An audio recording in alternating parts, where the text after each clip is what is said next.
So ఇంత పక్క నుంచి మన వెహికల్ అనేది వెళ్తుందండి, మన బాడీ అనేది టచే కాదు. చూస్తున్నారా, నా మిర్రర్స్ కూడా టచ్ కాలేదు, అట్లే వెళ్ళిపోయింది. Good morning guys, welcome back to Kushal blog. Last మన వీడియోలో మనం లెఫ్ట్ సైడ్ జడ్జిమెంట్ గురించి మనం మాట్లాడామండి. ఈ రోజు మనము రైట్ సైడ్ జడ్జిమెంట్ గురించి మనం మాట్లాడుతున్నాము. అది కూడా 3 వేస్లో అండి. ఫస్ట్ 2 వేస్ అనేది ప్రతి ఒక్క యూట్యూబర్స్ మీకు యూట్యూబ్లో చెప్పింటారు. థర్డ్ వే నా పర్సనల్ ఎక్స్పీరియన్స్తో మీకు షేర్ చేస్తానండి.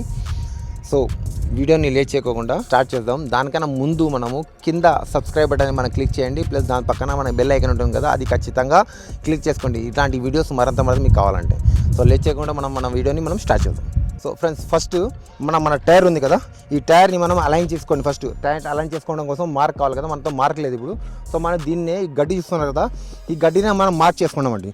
సో ఈ గడ్డి మీద మన ఫస్ట్ టైర్ వచ్చినప్పుడు మన లోపల మనం మార్క్ చేసుకొని దాన్ని మన రైట్ సైడ్ జడ్జిమెంట్ అనేది మనము మార్క్ చేసుకున్నాం. సో రండి, నా వెహికల్ నేను తీసుకుని వస్తాను, మీరు చూస్తున్నాండి.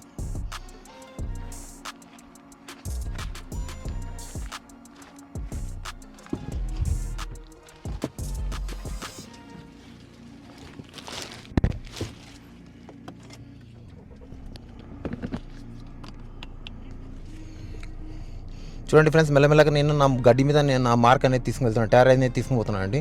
సో ఇప్పుడు మన బండి అనేది కరెక్ట్ మా గడ్డి మీద ఉంది, చూస్తున్నారు కదా.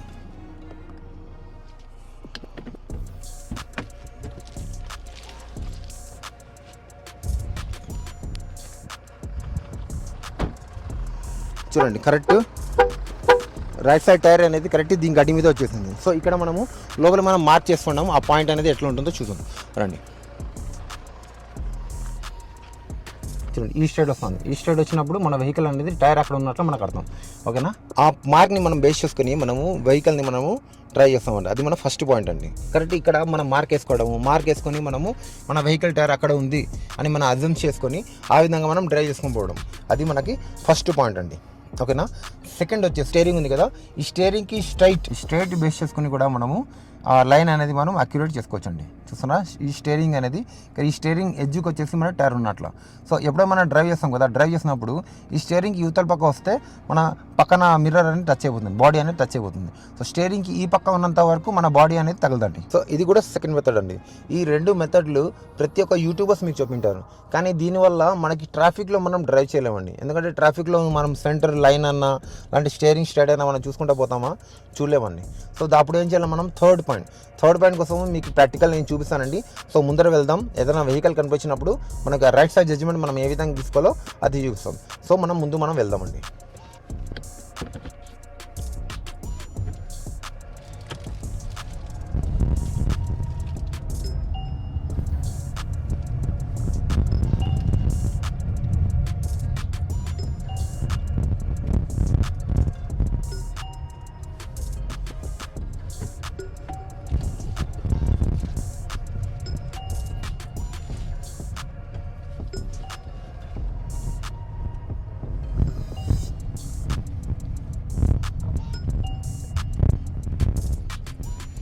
ఇప్పుడు చూడండి ఫ్రెండ్స్, ముందర మనకు ఆటో కనపడుతుంది కదా. సో ఆటోని మనం ఏ విధంగా మనం జడ్జ్ చేసుకొని మన రైట్ సైడ్ జడ్జిమెంట్ మనం తీసుకున్నాం, ఓకేనా.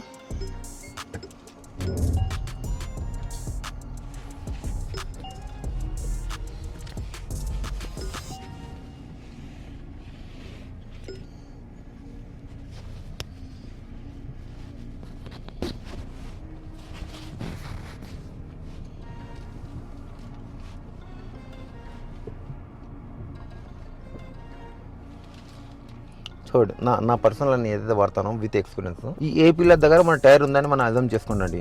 సో ఏ పిల్లర్ మనం దాటిచ్చినామంటే కినా మనకి వెహికల్ తగలదు. అంటే దాటిచ్చినామంటే మనం ఈ పక్క కాదు ఆ పక్క పోవాలా.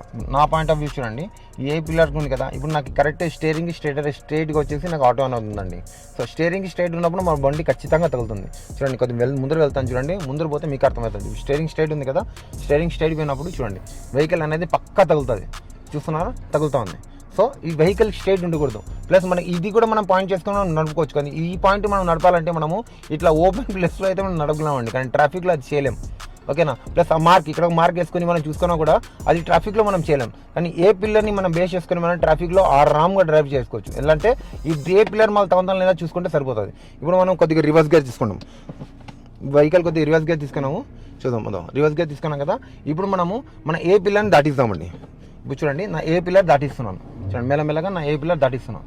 సో ఏ పిల్లర్ దాటింది చూస్తున్నారా, ఏ పిల్లర్ మెల్లమెల్ల దాటింది. సో ఏ పిల్లర్ స్ట్రైట్ వచ్చింది. ఇప్పుడు మనం దగ్గర నుంచి పోయినా కూడా చూడండి మన వెహికల్ అనేది టచ్ కావడం లేదు.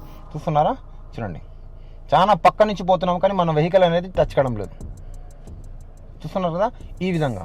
సో మన ఏ పిల్లర్ని మనం దాటిస్తే మన వెహికల్ టచ్ కాదండి, ఎక్కడ టచ్ కాదు. కాబట్టి ఇంకోసారి మీకు చూపిస్తాను చూడండి, బయట నుంచి చూపిస్తాను చూడండి. చూడండి ఫ్రెండ్స్, ఇప్పుడు మనం ఏ పిల్లర్ దాటిస్తున్నాం, ఇక్కడ ఏ పిల్లర్ దాటించినప్పుడు మనకి ఎట్లా పోతుంది చూడండి. ఏ పిల్లర్ దాటించి వెళ్తున్నాను. సో ఇంత పక్క నుంచి మన వెహికల్ అనేది వెళ్తుందండి, మన బాడీ అనేది టచ్చే కాదు. చూస్తున్నారా, నా మిర్రర్స్ కూడా టచ్ కాలేదు, అట్లే వెళ్ళిపోయింది. సో ఈ విధంగా మనం మన థర్డ్ పాయింట్, మన రైట్ సైడ్ జడ్జ్మెంట్ అనేది మనం ఈజీగా ఈవెన్ హెవీ ట్రాఫిక్లో కూడా మనం తీసుకోగలమండి. ఎందుకంటే ఇవన్నీ గుర్తుపెట్టుకోవాలంటే కష్టం అండి. కానీ దీన్ని మనం బేస్ చేసి నడిపినాం అనుకో, మీరు ఎంత స్పీడ్ పోయినా కూడా ఇది తగలడం లేదు, మా బాడీ తగలడం లేదు. ఓకేనా. సో దీన్ని దాటించి ఉండాలి వెహికల్, ఈ పార్టీని దాటించి అవతల పక్క ఉందంటే మన వెహికల్ తగలదు. ఇది గుర్తుపెట్టుకోండి, అన్నిటికన్నా బెస్ట్ ఆప్షన్. ఈ వీడియోస్ అన్నీ నేను చేసేది ఓన్లీ ఫర్ ద బిగినర్స్ అండి. కానీ నా ఒక సజెషన్ ఉంటుందండి, మీరు ఇట్లాంటి డ్రైవింగ్ స్టార్టింగ్ మీరు చేస్తున్నారంటే ఖచ్చితంగా మన ఓఆర్విఎమ్స్ అనేది మనము ఇలా ఫోల్డ్ చేసుకోవాలా. చూస్తున్నారా, ఇలా ఫోల్డ్ చేసే మనం డ్రైవ్ చేయాలా. ఇది కంపల్సరీ గుర్తుపెట్టుకోండి, లేదంటే మీ ఓవీఆర్ఎమ్స్ మీరు తగిలించుకుంటారు, దాని స్క్రాచెస్ పోతే లేదంటే గ్లాస్ అయినా పగిలిపోతుంది. మీరు ఈ ఐఆర్విఎంని బేస్ చేసుకొని డ్రైవ్ చేయడం మనం నేర్చుకోవాలండి స్టార్టింగ్లో కొన్ని రోజులు. ఎప్పుడైతే మన వెహికల్ ఆల్ సరౌండింగ్స్ అనేది మనం బాగా డైమెన్షన్ మనకు క్లియర్ అయిపోతుంది కదా, అప్పుడు కావాలంటే మీరు మీ ఓఆర్విఎమ్స్ని ఈజీగా ఇలా ఓపెన్ చేసుకొని మీరు ఎట్లా విడిగా మనం డ్రైవ్ చేసుకోవచ్చు. ఓకేనా. సో ఇప్పుడు ఇక్కడ వరకు నా వీడియో మీరు చూసారంటే మీరు ఖచ్చితంగా లైక్ చేసి షేర్ చేసి వెళ్ళండి, ప్లస్ మీ ఫ్రెండ్స్ కూడా చెప్పండి. సో నా వీడియోని ఇక్కడ ఏం చేస్తున్నానంటే జై హింద్, వందే మాతరం.